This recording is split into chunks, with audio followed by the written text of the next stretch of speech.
Hello and welcome to Doubles and Trebles. It's the World Grand Prix betting preview here at Doubles and Trebles. All round one matches are going to be covered. We're going to have the best bets, maybe some quarter betting, maybe some specials betting, and certainly some round one selections from Pieman.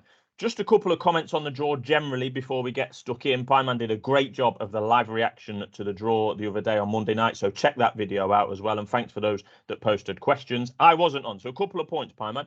We talked up Gerwyn Price as having the best draw in terms of the seeded players before the full draw, if you see what I mean. Well, that's gone out the window now because he's drawn Cullen and Hetton in his little mini quarter there. We'll obviously come on to that. And number two from me, Luke Humphries looks to have done the best draw out of anyone. Unseeded for this event, he's got Dobie in round one, Jose or Adrian Lewis in round two, VG thereafter, but he's got a good record against him. Another player who I'm sure we're going to come on to. But anyway, there's cracking round one ties all over the place, as you would expect when you've got the top 16 from the PDC Order of Merit and the top 16 from the Pro Tour. There's always going to be some absolute nightmare draws for some people, some cracking games, and we're going to get straight stuck in, Pieman. So over to you for a bit of a comment before we look at first game. Yeah, well, covered the draw obviously the other day, so cheers to anyone that did tune into that. Hopefully you felt sufficiently clued up on it afterwards. Having taken a little bit of time to reflect on that since, still feel like there are parts of the draw that you'd rather be in than others, but I'm also slightly, as I'll come on to when we discuss the matches, I've been slightly surprised by some of the market reaction. Some players have moved how I would expect them to, but there's a couple who I think there's been a slight overreaction or a lack of reaction to in terms of the market, and I'm sure we'll touch on them as we go through the games. And I don't know whether we want to do it in draw order or odds checker order or whatever, but I feel I'm suitably prepared either way. I've got some match betting. I have got selections from every quarter, and I have got. I've got a round one Trixie for you. I've got some outrights. Get your notepads at the ready. That's what I would say. Right. Well, we're going to go in draw order, Pieman. So as standard, works for me. Seed number one, Gerwyn Price, has drawn Martin Schindler, a rematch of, I believe, their match play game where Schindler actually pushed Gerwyn Price to world number one pretty close. What's your thinking there? My thinking there is this is my best bet of round one.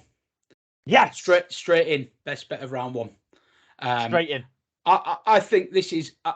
I'm tempted to say to Rick, actually, it's too big. Gerwyn Price to win this match and hit the most 180s, 10-3. It's a massive price, massive price. Let me tell you why. Martin Schindler has been put in slightly as favourite on the 180 market, and that's because Schindler, as anyone who knows him and watches him, you know, he is quite a proficient 180 hitter. However, let's just take this in context here. Price is 1-3 to win this match generally as a price. Okay, so you're now getting 10-3 on him to win it and win the 180 market, which suggests that he should be in the region of 5-2 or maybe even a little bit bigger to win the 180s. That's not what he is. Now, if you actually, I'll give you an example of this. There is one company that has Price to win with the most 180s at 13-8. There is another company that has it at 10-3. Well, you've got to call it out, Pieman. Okay, well, don't normally name check. Bet365 are 10-3 right now. They won't be 10-3. I promise you. It's too big. It's far too big. If you look at Price and Schindler's recent meetings, Price has won the 180 count on two of them. They've drawn two of them, and Schindler has won one. He won the most recent one, albeit. So maybe they've used that to price up this 180 market. However, I'm sorry, that is just wrong. There's no way that if Gerwyn Price is to win this match, and I'm not saying it's a foregone conclusion, we know Martin Schindler's a dangerous player, but if you think Price is a 1-3 shot to win this match, there's no way it's a 10-3 chance to win it and hit the most 180s. It's just not the case. I do understand why Martin Schindler's been put in as a favourite on the 180 market. Price is liable to a switch. However, if you look at some of his results in the last major that we've seen, his 180 hitting in the match play was extremely impressive. Extremely impressive.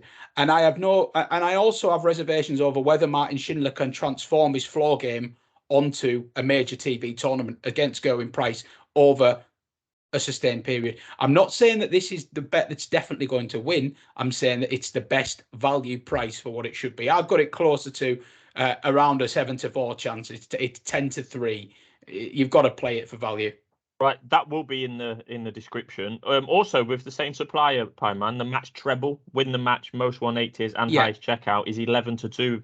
Gerwyn price as That well. will So that's interest some surely of people. interest. Look, what I'm going to say, a little word of warning about these match trebles. They're a bookmaker's dream. They love you to play the match trebles. You will see, every time there's a darts major, they'll be pushing this treble. They call it the full house. Yeah. Or the there's various like gimmicky names for it, and it's a mug punter's dream, because what you're doing is you're rolling up some things that can be quantified, in my opinion, i.e. who's going to hit more 180s. You can use data to quantify that. Who's going to win the match?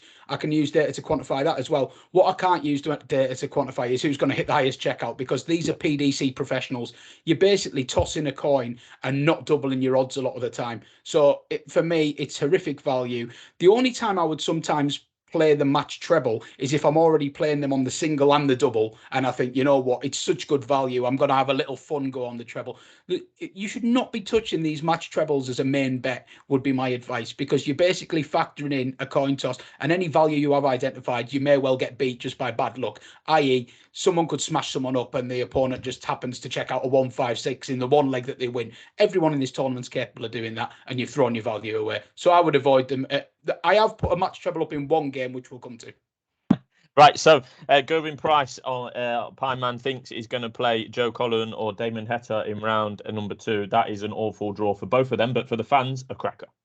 Yeah, it's a cracker. Joe Cullen took liberty with the fact that Damon Heta had been made a favourite against him in the match play and duly smashed him up 10-2. Yes.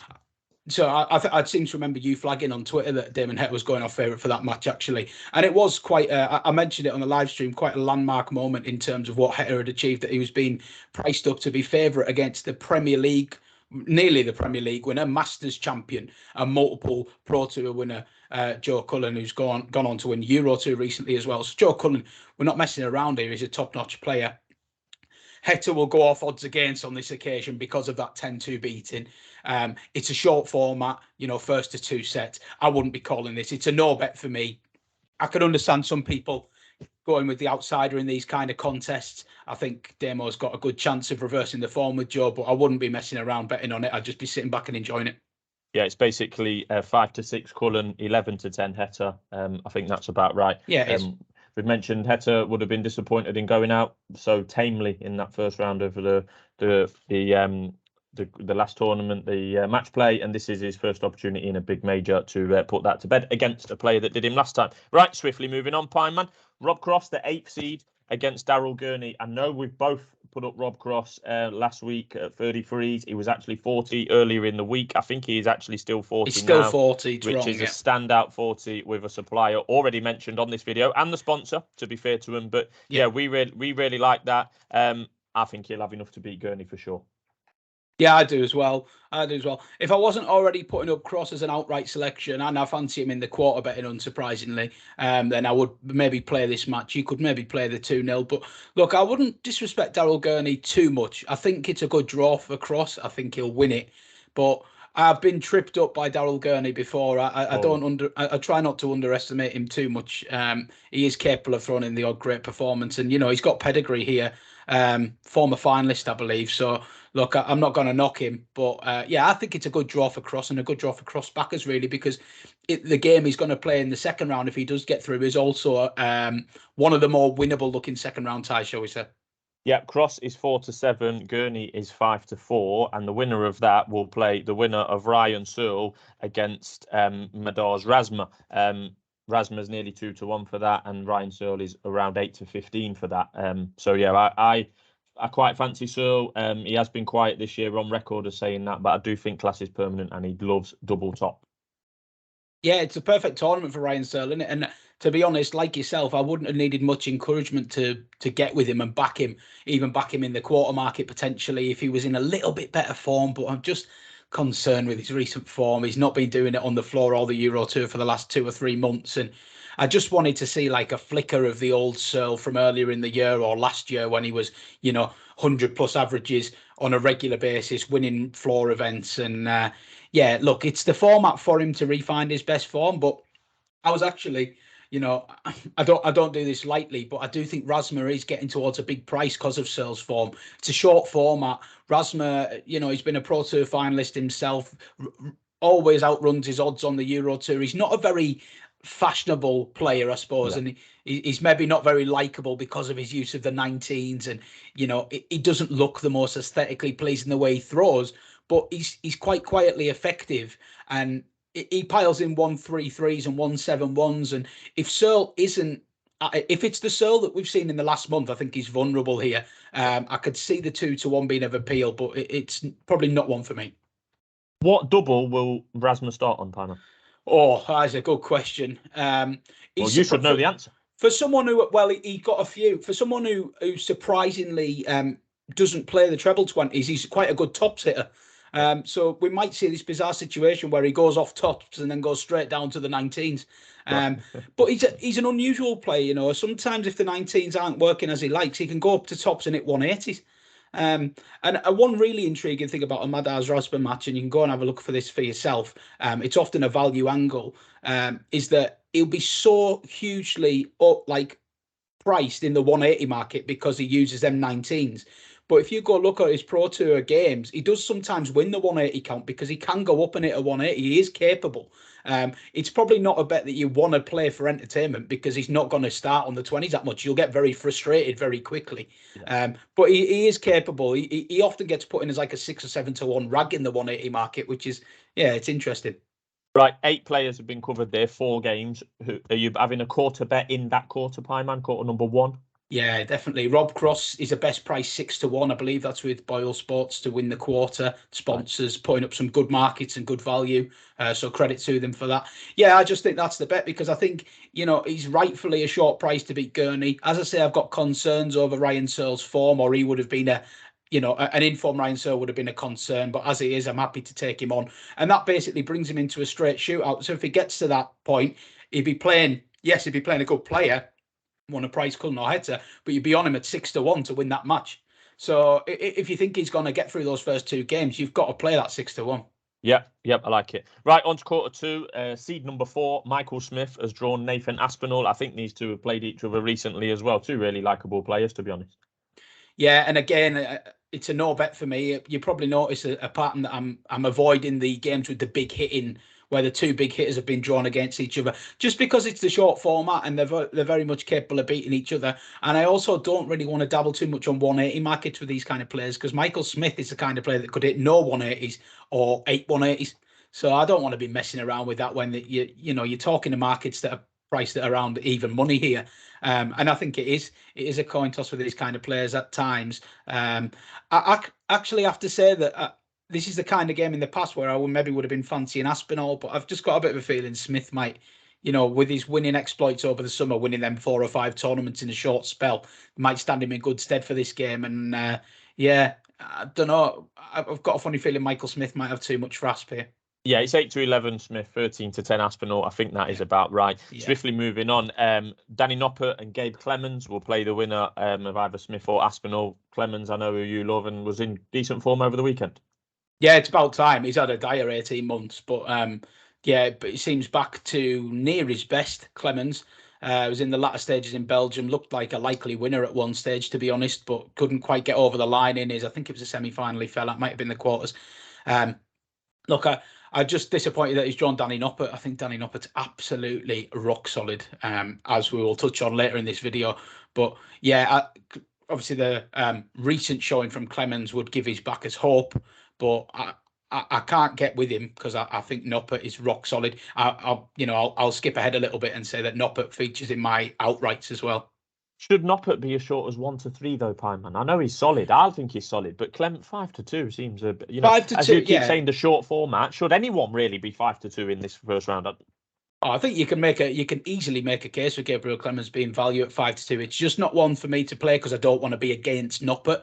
But I could be with Clemens. If I didn't have such a strong opinion on Noppert being in a positive place, then I would be with Clemens. That's what I say. Sometimes with the draw, you've got players that you think you're going to want to get with, and then you see their draw and you have to kind of go, actually, no, I can't. So yeah, it's one of those for me. The other seed in this part of the draw is James Wade, number 5, taking on Martin Lukeman. Lukeman got a nice mention the other day from yourself, Pieman. So he's just over 2-1, and James Wade's 8-15. I think that's about right. Yeah, again, another player that I would like to get with, but the one that puts me off is the fact that these two met at Blackpool and James Wade made light work of him. I think the thing that Martin Lukeman needs to do is he needs to give a better account of himself, not necessarily win the match, but just show the form that's got him here, because he has been getting to, as you've seen, Euro Tour finals. I know you followed that tournament where he played extremely well. He also has been doing some damage in the Players' Championships over the summer. And he deserves to be in this field, but he just looked completely overawed by the occasion at Blackpool. This might be a slightly, we don't know what the crowd is really going to be like here in Leicester. It may be that the atmosphere is easier for him to settle into. It may be more akin to a Euro Tour when Wade plays Lukeman in the first round than it is a major. It needs to be. I think it's the right price. Again, it's a no bet. I'm aware that we're going through my no bet matches all at once here, but yeah, I can skip that one. That's fine. As we say, every week we only put bets up that we are placing ourselves with our own money. Next up is the hardcore darts fan round or game of the round, should we say. Ross Smith, the final qualifier in this field, against Andrew Gilding, a bit of a cult hero, made the final over the weekend. And I watched your video the other day, Pieman, saying he's looking a lot trimmer in his old age, Andrew Gilding. He's in his 50s now. Yeah, I think I said the other day that he'd had a glow up, and then I had to Google glow up just to check I hadn't used that term incorrectly. I don't think I did. So I'm pretty happy with that. Still got it. Ross Smith Gilding is, like, as you say, it is the darts virgin's wet dream, I think, is how I would describe it. And I can't wait for it. This is my game of the round, genuinely. Gilding in absolutely inspired form in Belgium, making the final. He looked all out the winner. Chizzy proving a little bit too much for him. I wonder whether the three games in a day got to Gilding a little bit. Let's not forget, this is a man in his 50s. And, he's not used to playing these intense events like that. So he maybe just ran out of steam there. But some of the players he dispatched in Belgium, he's not to be sniffed at. I've seen a little bit of talk of people getting on him for the Worlds at 200s, 250s. I like that kind of party. I can't confirm or deny whether that's my kind of party. I'll let the viewers decide. But yeah, look, he's not that. He shouldn't be that price. He definitely shouldn't be that price. Whether he can go and win one of these tournaments remains to be seen. Ross Smith's a good opponent for him, though, because whereas Gilding, I think Gilding probably, although he wouldn't admit it, he would have liked to have played a big seed, where he wasn't really, pressure was off him a little bit and he could have a free hit at him and when he's playing really well. However, he's actually got a Ross Smith who has just snuck in 30-second spot of the qualifying. He had to play really, really well to get there. And I've just got a sneaky feeling that Ross Smith's going to have a really good tournament here. And it pains me to say it, he may knock Gilding out here. Well, Ross Smith is 11-10, Gilding 5-6. You're more of a 180s man than me, Pieman, but Gilding 15-8, most 180s in that market would be of interest to me. The issue is Ross Smith is also a very proficient 180 hitter. Ross Smith, I've said it on the channel before. I know you're not quite as sold on it as me. I think Ross Smith playing well is a top 10 in the world player when he gets in that rhythm. Oh, what a big statement! What a beautiful throw he has, though. So crisp, so firm. He can hit them 180s where they're all in the same part of the bed, and it's like the full bed's still empty. I mean, I really enjoy watching him. I think, at his best, Ross Smith is throwing 12 dart legs or less most of the time. We maybe haven't seen them standards for a while. I know he's had stuff going on away from darts, and he spoke about that. But just to get into this tournament and the way he got into it, having to go and win that match against Steve Beaton, Steve Beaton being one of his best friends on the circuit, they roomed together, travelled together. He spoke about that. And then to go up there and average 104, and he was actually averaging 110 till the last leg. I mean, that is bottle. And yeah, I think he maybe wins this, but I'm not going to write off Goldfinger. Far from me. Either of them will fancy their chances, really, because they got Wade in the next round. And that's what I would say. No betting angle for Smith versus Gilding, but the winner will beat James Wade in round 2. Oh, there you go. Right, so that wraps up quarter 2, Pieman. Are you having a quarter bet in quarter 2? Yes, Danny Noppert, I am. Yeah, 4-1 Danny Noppert to win this quarter. I touched on him a little bit before, but You know, he's been making semi-finals, finals of Euro Tours for fun, won the UK Open, so he's a major winner. And there's not many players, and I'm including Van Gerwen, Price and that, there's not many players more reliable than Noppert at the moment. 90% of his games he's turning up and hitting 95 plus averages, and he's a really good doubler as well. So yeah, there's a lot to like about Noppy for this tournament. A little bit of interest in him in the outright market, including myself. I've seen a few people nibbling away at him around that 25-1. I actually think he should be going off because of his draw a little bit closer to 20s. It's not the worst quarter to be in this. Yeah, fair enough. On to quarter three. The highest seed in there is number 2, Peter Wright, taking on Kim Huybrechts in the first round. Yeah, safe to say that Wright is a strong favourite for that one at 1-3. One of the stronger favourites in the first round. Yeah, this would be the next best of the first round betting, and it's Peter Wright to win. The same market as Gerwyn Price with the most 180s. It's a lot shorter. It's 6-4, but I think it's absolutely rock solid because anyone who saw Kim Huybrechts play in Belgium, if you're just checking and following it on flash scores, you may be mistaken in thinking that he'd refound a bit of form when he dumped out Michael van Gerwen 6-4. As it was, he actually beat Michael van Gerwen, but it's the lowest ever average by van Gerwen on the Euro Tour in defeat. It's the lowest ever average to beat him as well. So it was not a performance to write home about. You know, Huybrechts, I don't know if you saw the last leg, but Van Gerwen was actually about 250 points ahead of Huybrechts. Yeah, couldn't finish his doubles, and then Huybrechts took out a massive finish to win it. Credit to him. But what he did, he turned up the next day against Adrian Lewis, and you know, he needed to lift it, and he didn't. He just averaged low to mid 80s again and was comfortably beaten. If he plays like that, Wright will make really quick work of him. And Peter Wright is not at absolute peak, but he's doing his usual trajectory of getting slowly better as he gets towards Christmas. And I think this is a dream first round draw for him. I expect Wright to win it 2-0, which I think is around even money. But yeah, look, Huybrechts didn't look like he was in the mood for 180s when he was playing last week. If he carries that form on, Wright will comfortably beat him on the 180 count as well. So 6-4 on that. 6-4, yep, like it. The winner of that will play the winner of Callan Rydz versus Krzysztof Ratajski. Close game expected there, partner. Yeah, I've got a little bit of an angle for this as well, and it's not a massive one or one to go silly on, but rather than trying to guess which player's going to come out on the right side of it, I think Ratajski's around 8-15, Ridz maybe 6-4. Yep. I'd just play it to go the full distance, go 3 sets, which is 11-10. Purely because I don't really fancy whoever takes the lead to close it out with any kind of ease. They're both having a little bit of a lull. Ratajski's threatened a return to form, but he's still kind of plateauing versus the Ratajski of old, who was like a guaranteed quarterfinalist in every tournament he ever entered. Or that's certainly how it seemed. And then Callan Rydz burst onto the scene at Ali Pali, as we flagged on this channel, and was very unfortunate when losing a narrow quarterfinal to eventual winner Peter Wright. However, he has not kicked on at all in 2022. I watched an interview with Ridz earlier today, trying to get to the bottom of why that is. Just said he didn't really know what it was or to attribute it to. Just said he lost his form. He reckons he's been back on the practice board and playing a bit better.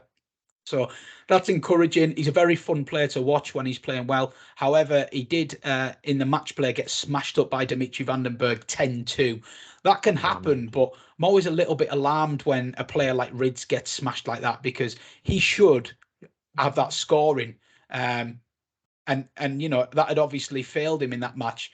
Anyone could get beat by Dimitri, you know, on form, but for him to get smashed up 10-2 shows he's quite a way off his peak. Then you add in the double start, and I don't have too much confidence about him.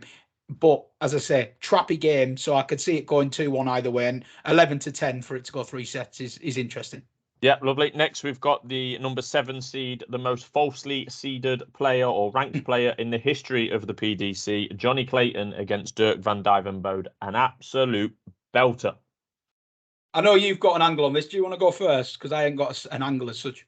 I just think Dirk at 13-10, I think, and I know you use these words regularly, Pieman, but it's just got to be the value play in what I would consider a coin toss game.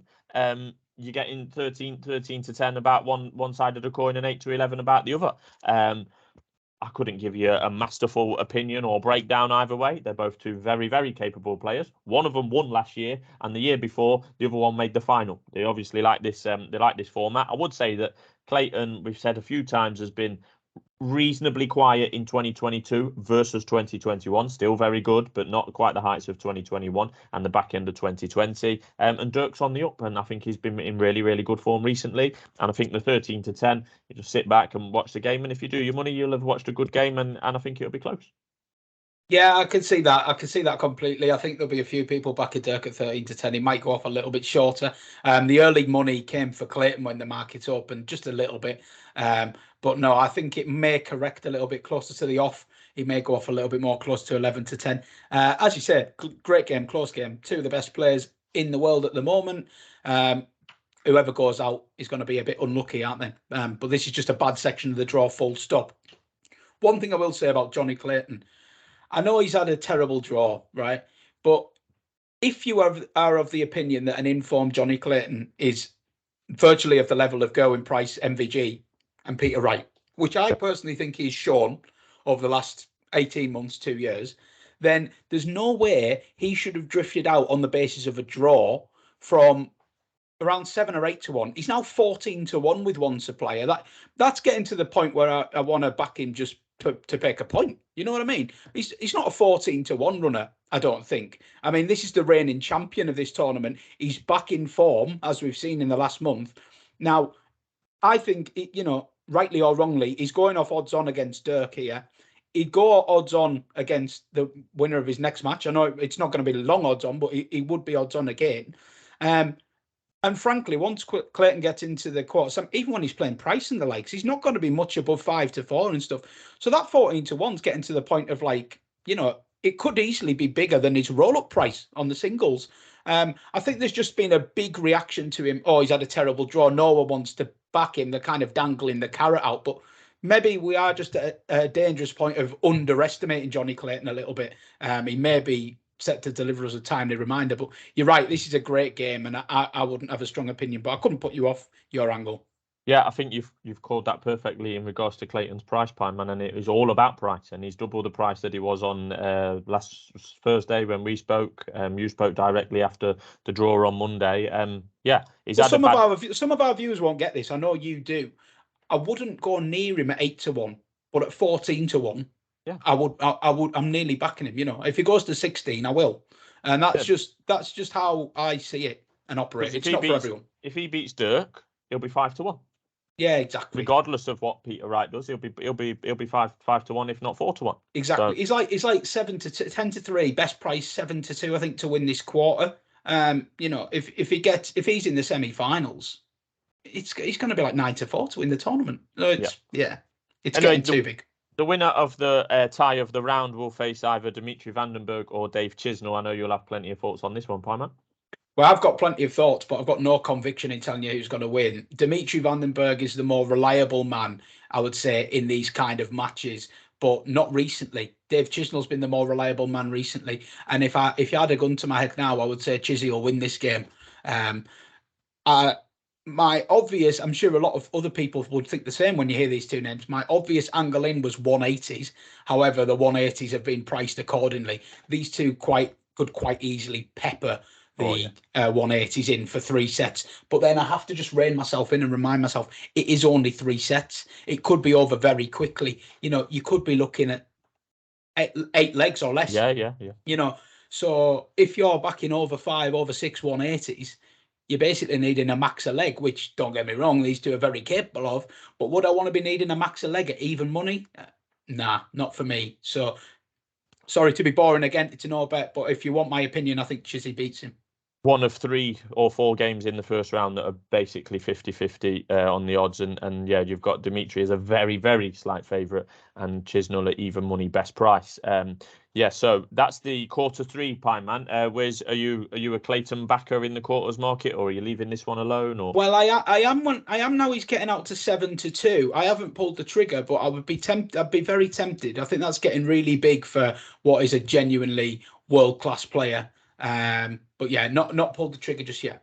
Well, as and when Pieman makes his mind up, it'll be in the description with all the other bets. On to quarter four, Pieman. Number 3 seed Michael van Gerwen in a nostalgic tie against Gary Anderson. I heard your comments the other day about will he be up for it? I thought you'd give me a bit of stick about them. As always, Pieman fancies Gary Anderson. I mean, you wait until Gary Anderson plays in that seniors tour. Pieman will be all in every time there's a tournament. Gary Anderson all in, whatever the price is, even money to win the tournament against Taylor and Priestley. Pieman will be all in. But what's he? Let's just have a think about this. World Championships the last 2 years, he's gone off a massive price. He's made the final and he's made the semi-finals, and both of them he's come into it with people saying he's washed up, he's past it, he's gone at like the game. Yeah, I don't look. You're right. Most of the time, Gary Anderson is an absolute shadow of a man. Gary Anderson's biggest issue is his attitude, right? And I love Gary Anderson. I think he's been brilliant for darts, right?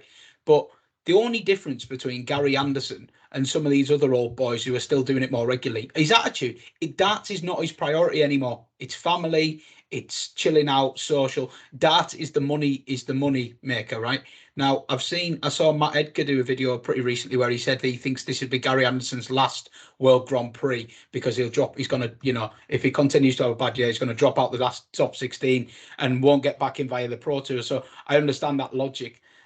However, if we've learnt one lesson from Gary Anderson, it's that when he needs to pull money out of the bag over the last few years, he's done it. If he goes out in the first round here, getting on him for the world champs for a big run, because he will pull it out. I'm telling you, in all seriousness, it's going to take a mighty effort to beat Van Gerwen, but there are some things in his favour. As I said, when the draw was made, the short format in his favour, the fact that the draw has been made a week before.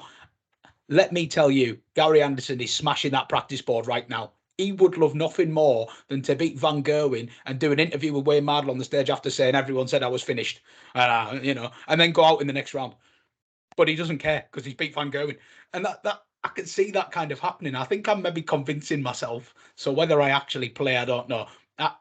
It's short enough, isn't it? What is he, 7-4 or something? I mean, he wants to be a bit bigger than that, really. He's 9-5, and Van Gerwen's 1-2. The only thing that might make me pull the trigger is if the money comes from Van Gerwen on the day. Now, if Anderson's going off 5-2, I can see me just getting suckered in with the old. I maybe am. I know. Maybe I'm a bit deluded with this angle. Yeah, you've talked yourself into it, Pieman. I mean, it was only about 15 weeks ago you was putting Gary Anderson bottom of the table to win the Premier League at 40-1 or whatever it was. But anyway, the next game in this bottom quarter, and this is the worst quarter on quality, is Brendan Dolan against Stephen Bunting. I don't really care about this game, to be honest, Pieman.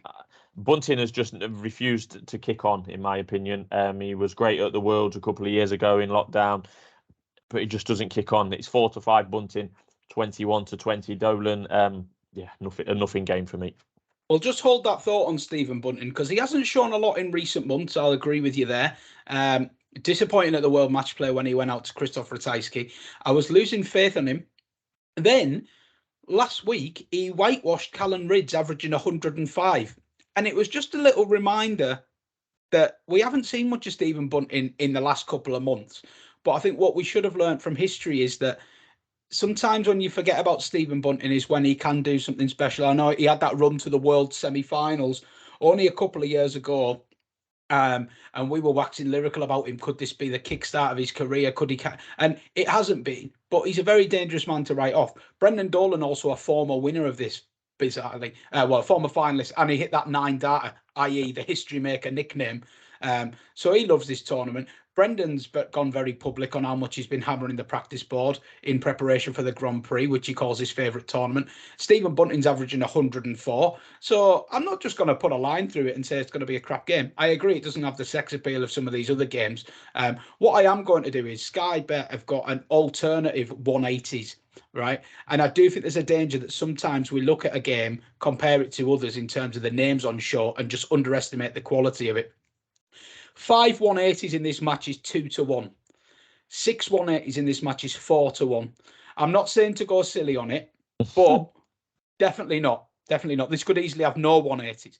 But Dolan has won a Players' Championship in the last 3 months. And that day, he was hitting 180s like they were going out of fashion, like his darts were glued to the treble 20. And Stephen Bunting is someone who can respond in a high-paced encounter as well. So there is a chance that this turns into a 180 fest. So you could have a little small play on them on the alternate lines. That would be my angling. The obviously factored into the price, but we must remember, even reminding myself that 180s markets are very different in this format because it's doubling. So you're not in a 180 with your first. Yeah, you're losing a turn of 180s. Yeah, you're losing a turn. So it's factored in. Yeah, but I mean, tread with caution, definitely. Right, the final seed we're going to touch on is number 6 seed, another one who's falsely ranked, in my opinion, Jose de Sousa against Adrian Lewis. You know what I think about both of these players, Pieman, but decent enough game. Darts is a better place when Adrian Lewis is playing well. You might as well get that tattooed on me. I say it every time. He's about 11-8 to beat Jose. Yeah, he's a bet for me, Adrian Lewis here. Great. Yeah, 11-8. I think that's enough for me. Based on what I've seen, another man who's won a Players' Championship recently, averaged 105 in the final when beating Boris Koltsov. All he's lacking is the consistency, but the performances are there. The performances were there in Belgium this weekend. He was another one who looked like his name might be on the trophy. Got to the quarterfinals and ran out of gas. But God, the way he went about his first 2 wins in Belgium were like vintage jackpot. He's struggling for consistency, but it's so encouraging to see him play well a week before a major, because I'm not wondering whether he's still got it in the locker or whether he's capable of producing it. I'm just wondering whether he's going to turn up that night. It's there.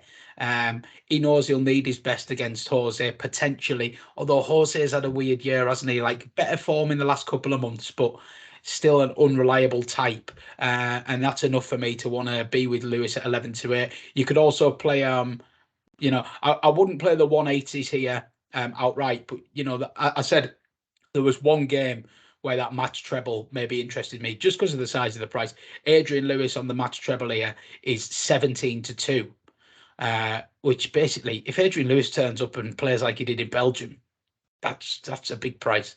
That's a good one for a small stakes. Yep, got it. And the final game, round 1 game, is Christophe 2-1 against Luke Humphries 4-9. I'm all over Humphries, just for everything. Yeah, agreed. No match better here. Although he's 5-4 to win 2-0. The only thing that puts me off that is the fact that Krzysztof is one of those where when I get with him he flops, and when I get against him he plays well. So I've been stung a couple of too many times by Dobie in the Players' Championships, because I think he's a player with bags of ability, but he doesn't look like he's going to hit his potential at the moment. Still time, of course, but he's not in a great place. Humphries should win this one quite comfortably, and I'm also on Humphries for the quarter at 10-3 before you ask. Great. Right, so that Pieman leads us. We've been through every game there. Every player's got a mention. Plenty of darting content on the channel. I will put all the bets in the description. I'm not going to go through them again. I've wrote everyone down as you've gone. That just leaves us to state who we think will win the tournament and what price we're backing them at. Yeah, so 2 outright bets for me. Danny Noppert 25-1, Rob Cross 40-1. My ideal scenario being that they meet in the semi-finals. As I mentioned, I've backed them both for their quarters as well.